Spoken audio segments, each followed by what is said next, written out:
En esta mañana vamos a seguir un poquillo, si nos acordamos los que vinisteis la semana pasada, estuvimos hablando del tema de que los discípulos cogían espigas y, bueno, como siempre, por los fariseos, cómo se os ocurre trabajar en sábado. Y hoy un poco más de lo mismo, pero en otro aspecto, y ya subido todo de tono. Pero lo que yo quisiera sacar en claro de todo esto, para que no parezca repetitivo al final, tengo aquí un escrito, para que sepamos la diferencia entre ser cristiano o religioso. Quizá eso habría que recalcarlo mucho más, porque pueden pasar los años y a lo mejor, bueno, pues estamos más pendientes de las formas que del contenido, y esto es triste, porque es muy triste que llevemos 20, 30, 40, 50, y sigamos con las formas, con los corsés, ahí apretados, con temores, con miedo. Señor, amén. Son miedos, el Señor lo ha quitado. Y seguimos con muchos miedos. Y parece ser que hemos heredado esa herencia de la Iglesia, que en la Iglesia, yo recuerdo cuando hice la comunión y el cura me dio aquello y la boca no podía uno ni masticar por si se oía un ruido y rompía el aire.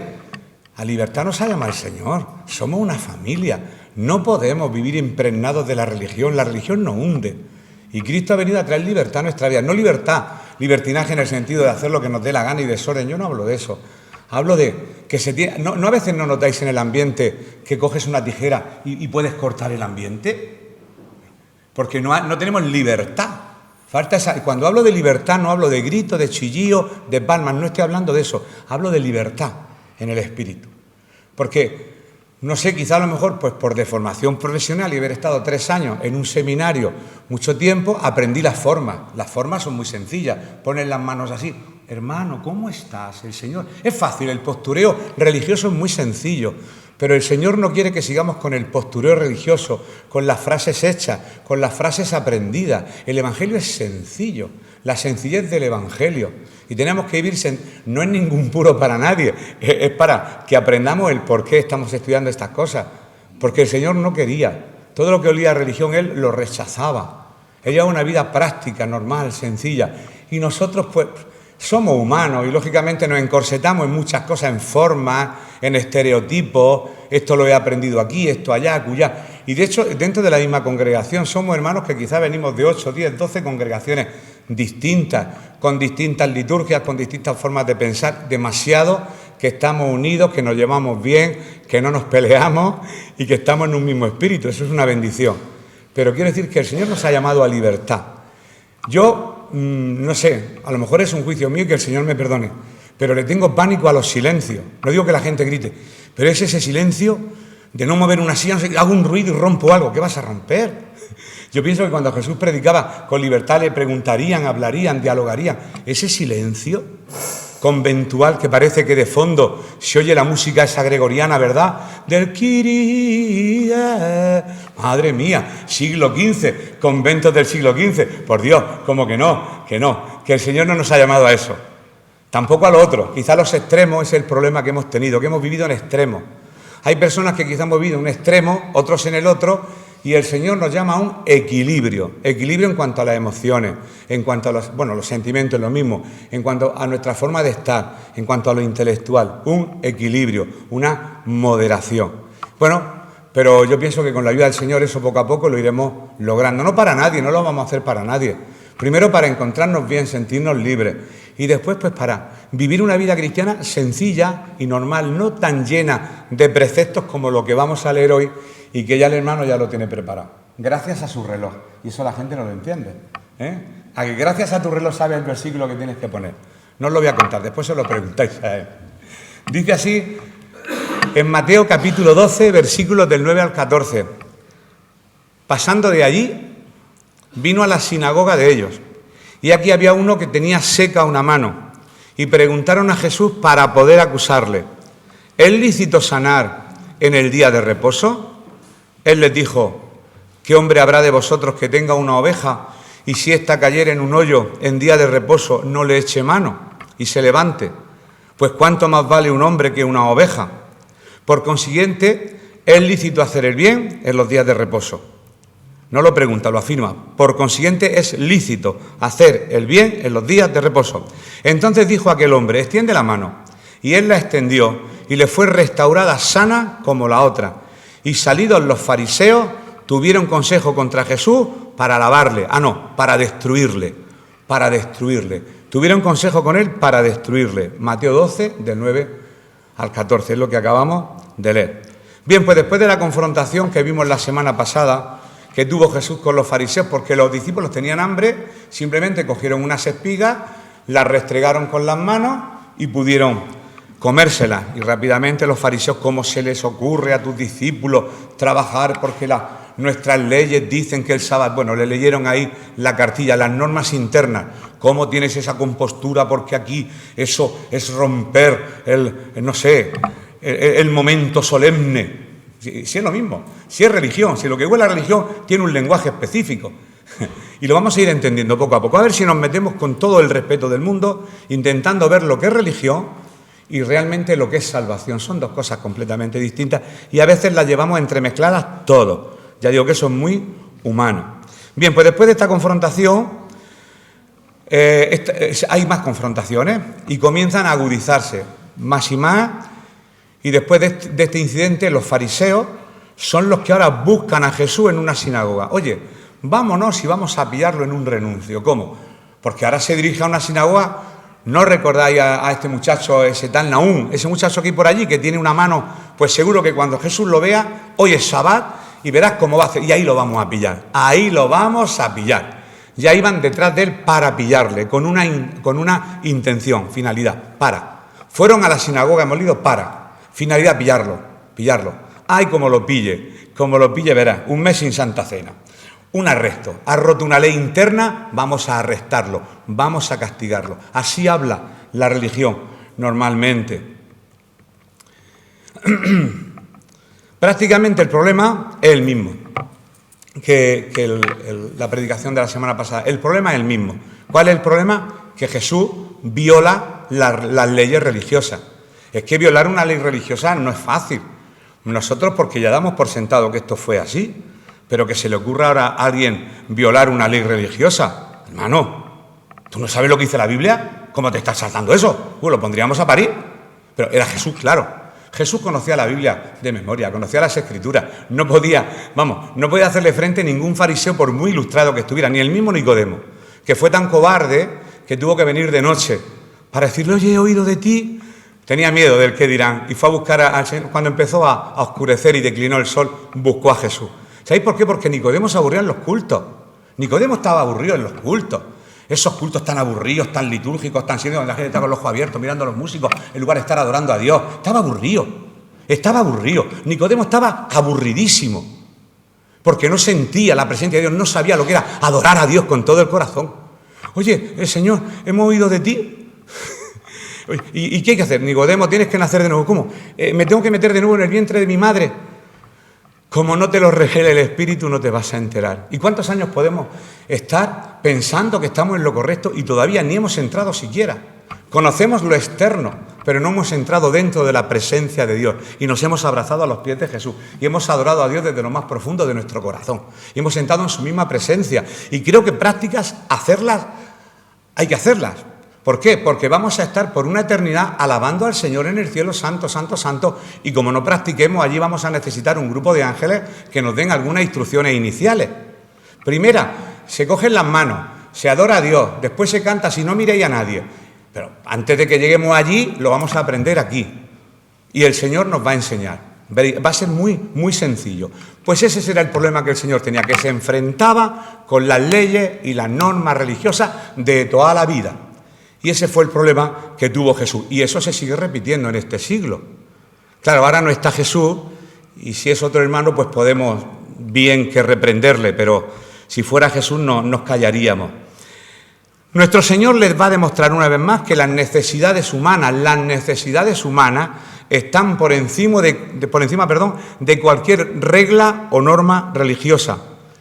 Y el título de este tema, y la religión sin misericordia está muerta. Una religión que no tenga misericordia por los demás está muerta. Una religión donde no te preocupe no tú, sino el otro, está muerta. Donde lo que te mueve es cumplir las normas y no tener misericordia y compasión y empatizar con el que sufre, no es una religión, es una religión más. Hay 100 y pico en el mundo, pues tú estás en esa, o yo estoy en esa. Yo soy evangélico protestante de toda la vida. Pero bueno, como religión, pero como nacer de nuevo, como saber lo que realmente supone Jesús en mi vida y lo que supone el obedecer su palabra, que es misericordia quiero y no tanto sacrificio y no tanta norma. Cuando hablo de norma, que nadie se confunda, creo en las normas, sigo las normas y todas las entidades, tanto religiosas, políticas, sociales, hay normas. En los institutos donde trabajo hay normas, en tu trabajo hay normas, seguro que en el trabajo de José hay normas, que tenéis normas, a que no puede entrar a la hora que quieres, no, ¿verdad que no? No, hay normas, las normas son, yo hablo de otra cosa, hablo que torcían las normas religiosas a su antojo para no comprometerse con el servicio, la entrega y la adoración cristiana. Esta era su triste realidad. En el versículo 9 y 10 de ese mismo capítulo, repito, son los dos primeros, vamos a ir analizándolos poco a poco, y dice, pasando de allí vino a la sinagoga de ellos. Jesús se fue a la sinagoga. Y aquí había allí uno que tenía seca una mano y preguntaron a Jesús para poder acusarle. Esta es la pregunta del millón. Señor, ¿es lícito sanar en el día de reposo? Las preguntas que le hacían a Jesús siempre tenían trampa, siempre tenían trampa. Cuando le trajeron a aquella mujer para apedrearla, ¿qué le preguntaron? Oye, Señor, esta mujer la hemos pillado en acto de adulterio y la ley dice que a tales hay que apedrearla. ¿Tú qué dices? Y Jesús no tuvo por respuesta ni un sí ni un no. Un sí hubiera supuesto, adelante. Pues vaya una misericordia que tienes, le habrían respondido. No, ni se os ocurra. Y tú eres rabino y no cumples con las leyes de Moisés. Un sí, un no valía como respuesta. Jesús tuvo que tirar de inteligencia de lo alto y decir el que esté libre de pecado. En este caso lo mismo. ¿Es lícito sanar en el día de reposo? Jesús no respondió ni con un sí ni con un no. Conocedor de las Escrituras, él respondió con mucha más sabiduría, que dice, sí, es lícito. No es lícito. Porque sabían que Jesús, en cuanto viera a ese hombre, su misericordia, que esta es realmente la ley, la norma, la misericordia le llevaría seguro a sanarle. Posiblemente, bueno, esto es un dato, se trataría, estos dos hechos, el de los discípulos comiendo espigas y el de la salud de este hombre con la mano seca, sería el mismo día. Uno caminando hacia el culto y otro ya dentro del culto. Por el camino vieron grano, tuvieron hambre y comieron. Entraron en la iglesia y allí se encontraron con aquel hombre de la mano seca. Pues Jesús se mueve a una sinagoga y al parecer los fariseos toman consejo para ir y buscar una ocasión para acusarlo. En este caso ya iban detrás de él. Iban a provocarlo, a buscar una situación muy provocadora, una situación provocadora para poder acusarlo. Por ejemplo, vamos a buscar en Marcos, capítulo 3, versículos 1 y 2, para ver esto mismo desde otra perspectiva, porque como hay varios evangelistas, Mateo lo cuenta de esta manera, pero Marcos lo cuenta de otra, aunque es lo mismo, son más detalles. Otra vez entró Jesús en la sinagoga y había allí un hombre que tenía seca una mano y le acechaban, estaban al acecho y le acechaban para ver si en el día de reposo le sanaría a fin de poder acusarle. Estaban esperando con la única finalidad, porque a mí me dicen que les dio y yo veo que hace un milagro y digo, qué bien, ha venido. No. O sea, gente ahora deseando, si yo viera un milagro creería, pues anda que vieron pocos los escribas y los fariseos y en lugar de servirle buscaban ocasión para matarle, para que veáis que se cumple lo que ayer decíamos. No es por ver cosas por lo que la gente cree, ay, si yo viera, no. Los fariseos vieron de todo y no se convirtió ninguno. Solamente crujían los dientes y buscaban ocasión para entregarle y al final lo consiguieron. Bueno, para que se cumpliese las Escrituras. La enemistad de estos grupos fariseos, después los herodianos, lo vamos a ver más adelante, no podían ver a Jesús. Sigue creciendo y creciendo. Y pasa de estos encuentros encuentros fortuitos entre Jesús y los fariseos, de discusiones ocasionales a encuentros planeados. Una cosa es algo ocasional, porque siempre estaban al acecho, pero otra cosa es que provocaron la situación. Utilizando a un pobre hombre que estaba allí con una enfermedad, aprovechándose de su situación, intentaron coger y pillar a Jesús en su actitud. ¿Qué es lo que podemos ver aquí? Pues odio, rivalidad, y se está levantando hasta tal punto que allí había un hombre con la mano derecha seca, según aclara Lucas, cuya necesidad estaban dispuestas a usar. Lo vamos a leer en Lucas, ya que lo he dicho, capítulo 6, versículos 6 y 7. Ya lo hemos visto desde el punto de vista de Mateo, de Marcos y de Lucas, la misma situación, para que veamos la actitud de los fariseos, el lugar donde ocurrió y cuál era el objeto de esta discusión. Aconteció también en otro día de reposo que él entró en la sinagoga y enseñaba. Y estaba allí un hombre que tenía seca la mano derecha y le acechaban los escribas y los fariseos para ver si en el día de reposo lo sanaría, a fin de hallar de qué acusarle, a fin de encontrar algo para decir. ¿Te das cuenta? No sabes que porque el Sabbat, eso era un día, y es que era cierto, pero habían torcido ese mandamiento y lo vamos a ver enseguida, cómo lo habían torcido. Su pregunta al maestro era una verdadera trampa. ¿Es lícito? ¿Se puede, para entenderlo mejor, se puede sanar en el día de reposo? Es increíble ver lo que había en el interior de estas personas. Dentro de un corazón religioso, se corre peligro, ¿eh? Yo le tengo más pánico, sinceramente, a un religioso que a un homicida. Personalmente le tengo más pánico. Pueden causar más problemas psíquicos. Te pueden romper la mente un religioso. Te puede acusar. Hay gente que se siente atrapada por un hombre carismático y le sigue y le sirve. Líbreme Dios de tocar al ungido del Señor. Y si desobedeces, estás en condenación, no estás obedeciendo. Esas cosas ocurren. Se llaman las atrapadas del que domina, del dominador, del dominante y del dominado. Y se da en muchos grupos, en muchas sectas religiosas. Es lícito sanar, es increíble. Aparentaban los fariseos ser grandes piadosos, con sus vestuarios llamativos, pero su corazón era negro. No lo digo yo, Jesús le llamaba sepulcro blanqueado, le llamaba raza de víbora. Madre mía, menudos piropos le echaba Jesús a esta gente. Tan perverso que estaban dispuestos a usar a un pobre hombre enfermo aquel sábado con tal de ponerle una trampa a Jesús y pescarlo. Pues esto es lo que nos muestra con respecto a las religiones en general, la palabra religión, lo falsa que pueden ser estas religiones con miles de reglas que excluyen la verdadera esencia del Evangelio. Y la esencia del Evangelio se llama misericordia. Esa es la esencia del Evangelio, misericordia.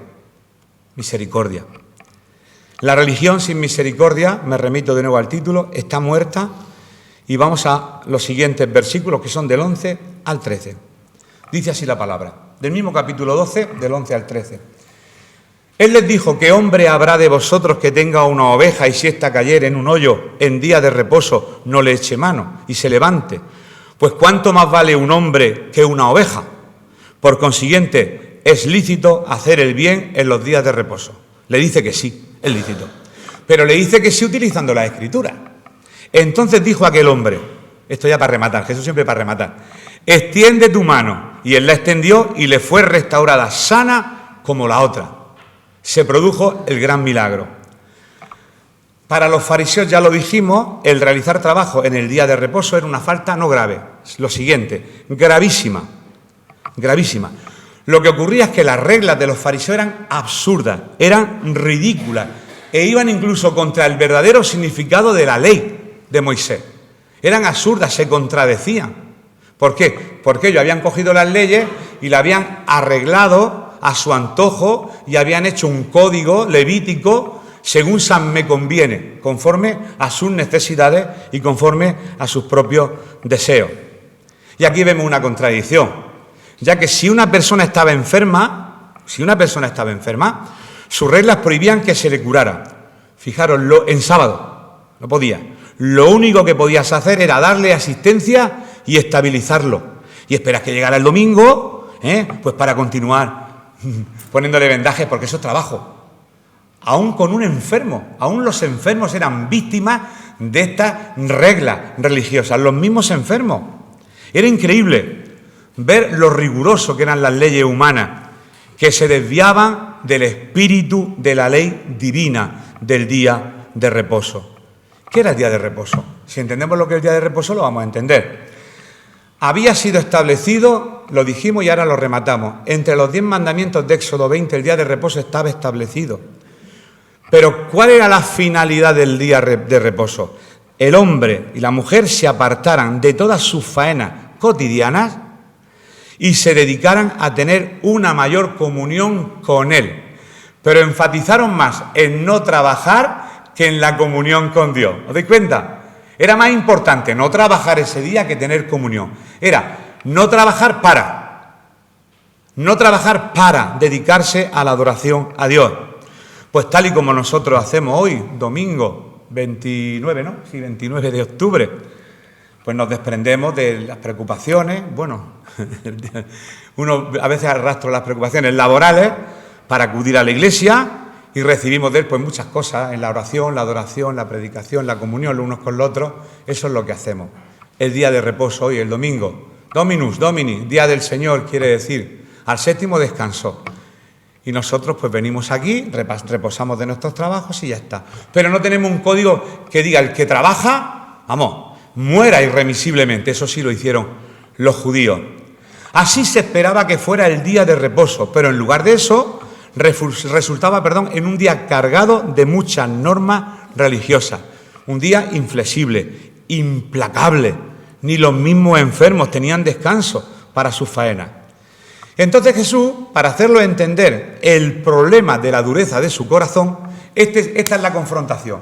Yo he podido vivir pocas, he vivido confrontación entre cristiano y religioso. Al religioso se le hinchan las venas y se pone a pegar gritos rápidamente. En un ámbito pentecostal ya se ha manifestado. Pero bueno, es lo mismo, que también puede ser. En cuanto se confronta a alguien que está atado en algo, rápidamente sale la agresividad y la rabia. La religión es uno de los espíritus peores que hay. Es terrorífico. Luchar contra la religión, ¡buah!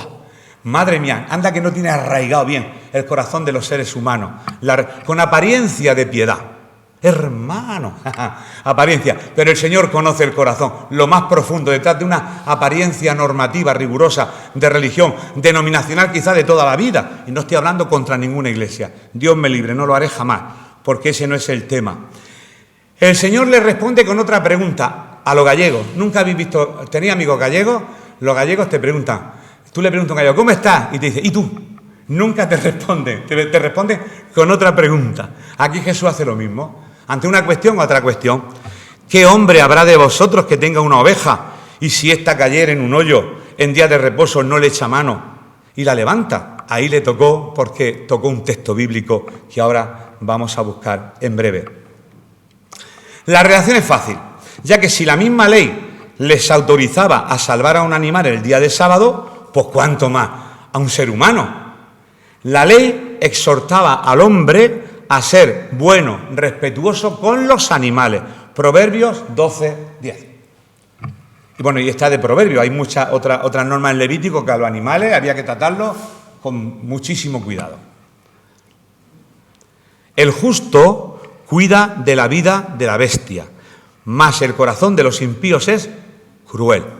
Si hay que tener misericordia con una bestia, con un animal, con un perrito de compañía, según sus propias leyes, cuánto más no habría que tener con un ser humano como ese hombre que estaba atado por una enfermedad, que tenía una mano inservible, que no podía usar. Por eso, habían dos escuelas en la época de Jesús, dos escuelas rabínicas, como ahora podamos decir, por ejemplo, pues no sé, dos tendencias dentro de la Iglesia evangélica, la Iglesia evangélica presbiteriana y la Iglesia evangélica luterana, para que lo entendamos. Pues las escuelas habían establecido leyes en cuanto a cómo auxiliar a los animales. Y he tirado de esto para que vean lo absurdo que son las leyes en función de yo me identifico con este pensamiento, pues yo me identifico con este otro. Yo nunca he hecho eso, pues yo toda la vida. Esas cosas que son tan cotidianas, esto ya viene de antaño, porque somos humanos. Las dos escuelas rabínicas que habían son las siguientes. La escuela de un rabino, un maestro judío, a Jesús le decían rabí. Shammai se llamaba, establecía que lo único que se podía hacer en sábado era llevarle comida al animal que había caído en el hoyo, para que sobreviviera hasta el día siguiente para rescatarlo. Es que eso está en la normativa, en la Mishnah judía podéis encontrarla, lo tenéis en Google, no me estoy inventando nada nuevo. Sí, tú le llevas comida el sábado, pero no, porque si haces esfuerzo, estás trabajando y estás rompiendo el día del reposo. Hasta ese extremo llegaba. Esta escuela decía eso. ¿Y no nos recuerda estos asuntos nuestras propias escuelas denominacionales y la forma de cada una de ellas? Pues yo creo que sí, que la Santa Cena, en lugar de darla, la gente tendría que venir. ¿Y qué más da? Yo pienso que en lugar de la playa, en batisterio. Yo pienso que en lugar... Estas son las doctrinillas nuestras, cotidianas del día a día, que no tienen importancia para Jesús, ninguna. Somos nosotros y nuestras actitudes religiosas las que le damos mucha importancia a lo que no tiene absolutamente ninguna. Y estamos más entretenidos en eso que en lo que realmente quiere el Señor. Misericordia. Misericordia, misericordia, misericordia. La otra escuela de influencia es la de Gilel, Shammai y Gilel. Eso sí lo buscáis en cualquier sitio. Decía que sí, que tú podías ayudar a un animal que se hubiera caído en cualquier lugar, pero procurando hacer el menor esfuerzo. No, sácalo del hoyo, pero no trabajes mucho. Una decía, dale de comer y lo saca el domingo. Otra decía, sácalo, pero no vaya a sudar, para sacar a la bestia del animal. Tontería, ¿verdad?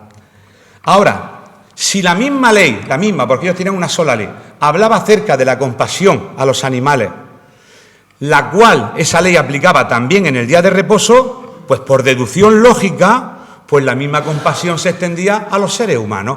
Por eso Jesús le dice, oísteis que fue dicho, ¿verdad? También, que si un animal se cae en un hoyo en sábado, sí que os preocupáis de él y lo rescatáis, pues ¿cuánto vale más un hombre que un animal? Así que sí, es lícito curar a este hombre en sábado.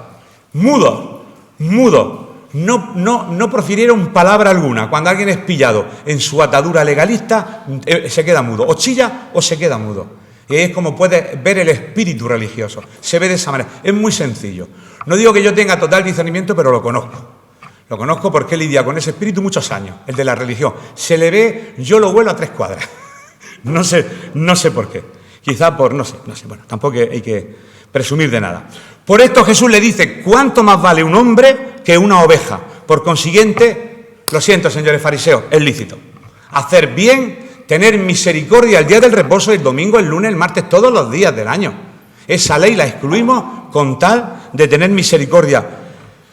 Para despertar, y ahora fíjate, Jesús con la intención de despertar la compasión de estos hombres, pues Jesús le pide al hombre de la mano seca que se pare en medio, que se ponga ahí en medio, para que todos vean que es un hombre necesitado y que tuvieran la posibilidad todos los testigos de ver la sanidad.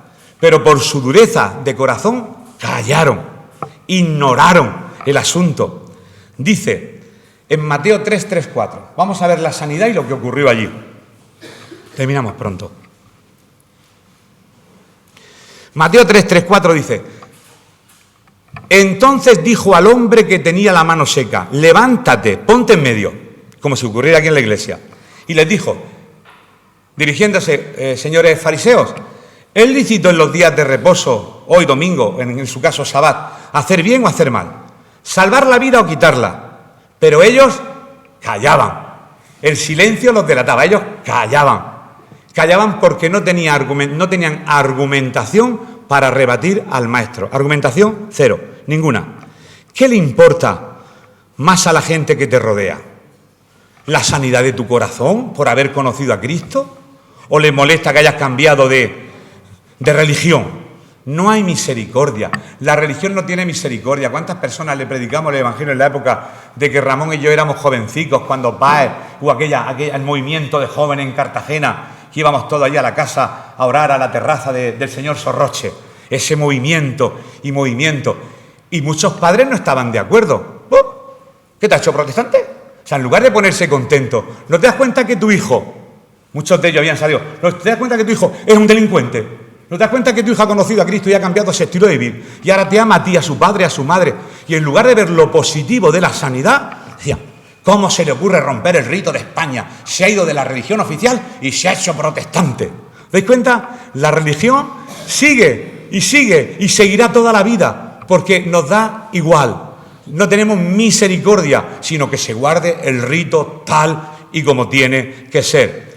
Pues ante su cruel silencio, el Señor decide sanarlo. Dice, sí, no habláis, pues ahora lo voy a sanar. Y entonces dijo aquel hombre, extiende tu mano, y él la extendió, y le fue restaurada sana como la otra. ¿Qué nos muestra esto? Lo muerta que estaba la religión de los fariseos, creyendo que agradaban a Dios, eran enemigos de Dios. Ellos creían que agradaban a Dios, se conocían el catecismo de memoria, pero eran enemigos del mismo Dios. Por eso mucha gente se aburre. no hablo de gente joven y gente no tan joven, de los ritos, de los silencios, del muermo, se aburren. Yo seguro, aquí porque sé que hay jóvenes que le pregunto me van a decir que sí, que tengo razón. Yo lo sé. ¿Por qué? Porque la religión no llena. La religión no llena. Llena el efecto de la religión, el efecto de haber conocido a Cristo, la misericordia, la actuación, no el dicho, el hecho. El hecho. Porque cuando la Iglesia tiene que activarse, ahí ya cuesta más. Yo estoy aquí, vengo, se abre el telón, actúa, me voy y yo me permito el lujo de decir está bien o está mal la cosa. Pero yo me involucro en las actividades de la Iglesia. Yo me involucro en la actividad del cuerpo de Cristo, para no hablar de la Iglesia. Estoy involucrado, estoy dando mi vida, mi tiempo, mi dinero, mi coche, mi familia, lo estoy dando todo por Cristo para que muchos vengan al conocimiento de la verdad. Esa es la verdadera fe, el otro es religión. Lo siento si nos duele. A mí el primero que me puede doler. Pero es lo que el Señor exige. El que no renuncia a todo lo que posee no puede ser mi discípulo. El Señor no miente, el Señor no engaña. ¿Es así? ¿Es duro? Pues sí, señores, pero esa es la fe cristiana. Yo no puedo predicar algo que el Señor no haya dicho. Pues mucha gente se aburre porque lo que quieren es ver acción, misericordia. No sé, aunque realmente la fe viene por el oír de la palabra, hasta ahí lo sabemos. Y termino con el último versículo, Mateo 12, 14, dice: y saliendo los fariseos, después de ver el milagro, saliendo los fariseos tuvieron consejo contra Jesús para destruirle. ¡Wow! O sea, ven un milagro, y en lugar de decir, gloria a Dios que ha sanado a este pobre hombre, que conocemos a su padre y a su madre, que no podía hacer nada con esa mano, ahora va a poder ayudar a papá y a mamá, ahora va a poder coger el borriquillo y va a poder labrar la tierra. ¡Qué bien! Ha venido Jesús. Destruirle. Esa es la religión. Esa es la religión. En cuanto se huelen un poquito el poder de Dios, en cuanto se huelen que podemos entrar en la presencia, uy, esto es muy pentecostal. Esto ahí yo no entro, Tenemos miedo, tenemos temor, pues que sepáis que se puede entrar hasta el lugar santísimo. Y podemos estar en la misma presencia del Señor. Se puede. Millones de cristianos en el mundo. No hablo de emociones ni de gritos, no hablo de eso. Hablo de actitud del corazón. Tú puedes estar en tu silencio y a lo mejor yo puedo ser muy jolgorio y a lo mejor mi corazón no está con Cristo. Las formas sé que no sirven para nada, porque el Señor mira el corazón, contrito y humillado, que es el corazón, como hemos dicho muchas veces, que el Señor no desprecia. Bien, pues en este último versículo uno puede ver la hipocresía que hay detrás de una religión, que solo aparenta piedad, tratando de cumplir normas rigurosas por cientos de años, pero no cumplen con el verdadero espíritu, que es la entrega, el servicio, la adoración y la misericordia. Esa es la fe cristiana. El resto se llama religión. Terminamos. Estos hombres han mostrado su hipocresía en 3 aspectos. Primer aspecto. Lo primero es ver lo hipócritas que fueron al no reconocer la verdad que Jesús había dicho con sus palabras, ya que decidieron callarse en lugar de admitir su error. Porque un verdadero creyente, no un religioso, si estos hombres hubieran sido verdaderos líderes espirituales, se habrían retractado. Oye, es verdad, disculpad, nos hemos equivocado. Se habían retractado de su error en la sinagoga y dado la razón a Jesús. Se hubieran gozado de ver la sanidad del hombre de la mano seca, pero en lugar de eso se decidieron por no aceptar su error. Eso los convierte en hipócritas religiosos. Segundo error que cometieron. Vemos la hipocresía religiosa de estos hombres en las intenciones secretas que tenían para destruir a Jesús. La intención no era ver el milagro, era destruirlo. Esa era, y el lenguaje religioso se lo sabían de memoria. Y lo último, porque quedaría lo último. Finalmente su hipocresía se deja ver en el hecho de que estaban dispuestos a unirse con los herodianos para destruir a Jesús. Y esto lo vamos a entender. Mirad, en Marcos 3:6, este ya es el último versículo, no hay más. Marcos 3:6 dice que es la misma historia, la conclusión de la misma historia, pero desde el punto de vista de Marcos. Y salidos los fariseos, tomaron consejo con los herodianos contra él para destruirle. Os explico quién son los herodianos y lo entendemos. Los herodianos eran judíos que promovían la mezcla de culturas, la mezcla de la cultura judía con la cultura griega, y apoyaban el reinado de Herodes, por eso se llamaban herodianos, lógicamente. Pero, sin embargo, la religión de los fariseos, judíos de judíos, fariseos de fariseos, no querían mezclas con nadie, querían mantener pura la raza, pura su cultura y preservar, yo no cambio mi forma en la vida, ni un solo cambio, esta ha sido toda la vida así. Así eran los fariseos. No querían ni un solo cambio en su ley. No querían contaminarse. Sin embargo, para destruir a Jesús, bien que se unen los unos a los otros. Para destruir a Jesús, bien que se unen los herodianos con los fariseos. Por lo tanto, esto también era una verdadera hipocresía. Lo cierto, y ya terminamos, con todo esto es que una religión sin misericordia, rematamos con el título, una religión sin misericordia es una religión muerta. Hasta aquí yo no tengo más que decir, simplemente, además de este tema, lo voy a colgar si eso en la iglesia por si alguien quiere leerlo, porque hay más ejemplos, viene acompañado de un anexo que se llama, el anexo es un artículo que está bastante bien, creo que deberíamos de leerlo todos. Es una pregunta que podríamos hacernos todos los cristianos. Son 3 páginas nada más para quien quiera leerlo. Te lo preguntas y, a ver si lo tengo aquí el título, creo que es interesante. ¿Soy cristiano o soy religioso? Así se llama. ¿Yo soy cristiano realmente o soy religioso? Entonces tiene una serie de textos y digamos como, no sé, cuando en lo del COVID decían síntomas del COVID, dolor de cabeza. Bueno, aquí esta es la sintomatología. Si ves que tienes muchos síntomas de ahí, dirás, bueno, pues tendré que ir cambiando de actitud. ¿Soy cristiano o soy religioso? Está elaborado precisamente por un hermano, creo que es de la Iglesia Bautista, con todos los textos bíblicos. No se trata de tirar a nadie, se trata de ver cuáles son nuestras actitudes a la luz de las Escrituras. ¿Realmente sentimos misericordia o queremos cumplir con las leyes de nuestra religión? ¿Porque la hemos heredado de los padres o por qué?